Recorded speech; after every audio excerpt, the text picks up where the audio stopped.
Haleluya, dalam nama Tuhan Yesus, mengungsikan renungan pada pagi ini. Selamat pagi, salam damai sejahtera diucapkan kepada saudara-saudari dan teman-teman hamba Tuhan yang dihormati dan dikasihi di dalam Tuhan. Judul kita pada pagi ini ialah sahabat yang menaruh kasih setiap waktu.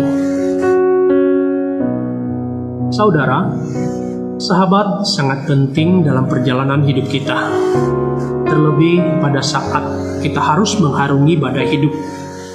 Kita perlukan seorang sahabat yang sanggup menyokong, mendukung kita, sehingga kita sabar, teguh, dan mampu melewati badai dengan penuh ketenangan dan kemenangan.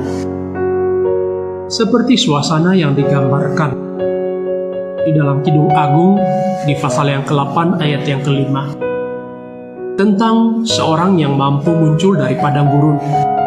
Padang gurun adalah suatu laluan yang terlalu perit untuk dilalui, umpama melewati mengharungi badai.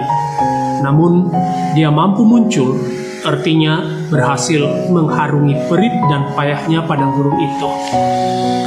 Apa rahasia kemampuannya? Karena dia bersandar pada Sang Kekasih.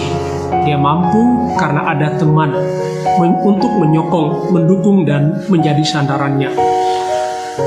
Nah, dalam perjalanan hidup yang sukar ini, kita memerlukan seorang sahabat sebagai sandaran agar kita mampu mengharungi badai dunia ini dan muncul sebagai seorang pemenang.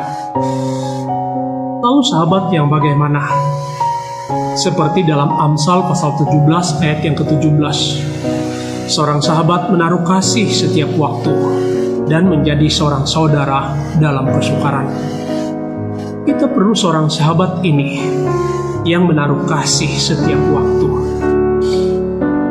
Kata-kata menaruh kasih setiap waktu artinya sebuah kasih yang tidak terbatas oleh waktu, keadaan, dan kedudukan. Ketika Daud begitu terjepit oleh rencana Saul untuk membunuhnya, anak Raja Saul yang bernama Yonatan telah mengikat perjanjian persahabatan dengan Daud, sentiasa memperlihatkan kasihnya dan tetap membela Daud di hadapan Saul. Walau nyawanya terancam, ia tetap membela dan tak pernah meninggalkan sahabatnya. Inilah yang dikatakan menaruh kasih pada setiap waktu. Dari itu, karena hidup kita sering berdepan berbagai-bagai badai, kita amat perlukan seorang sahabat semacam ini. Di mana kita temukan sahabat ini? Bahkan dalam Amsal pasal 18 ayat 24 berkata, ada teman yang mendatangkan kecelakaan. Mungkin dalam hidup kita sering menemukan sahabat yang dikatakan Amsal ini. Setidaknya banyak yang menjadi sahabat karena kita punya uang banyak, karena kita orang terhormat dan punya kedudukan. Namun meninggalkan kita saat kita tidak punya semua itu lagi. Hari ini, telahkah kita sadar dan mengakui sepenuhnya bahwa Yesuslah sahabat yang sebenar, yang menaruh kasih pada setiap waktu.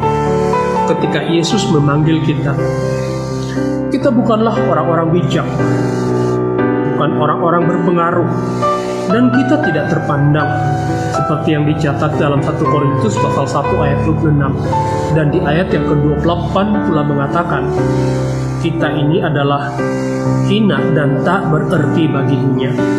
Namun dia telah memilih kita dan mengakui bahwa kita telah menjadi sahabatnya. Dan sebagai sahabat, dalam Yohanes pasal 15 ayat 13, Yesus berkata,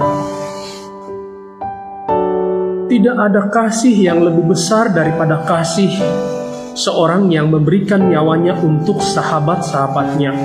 Oleh itu, kita harus benar-benar bersyukur, karena sebenarnya Tuhan Yesuslah sahabat terbaik. Maka jangan pernah putuskan persahabatan dengan Yesus. Jangan pernah berhenti untuk percaya padanya.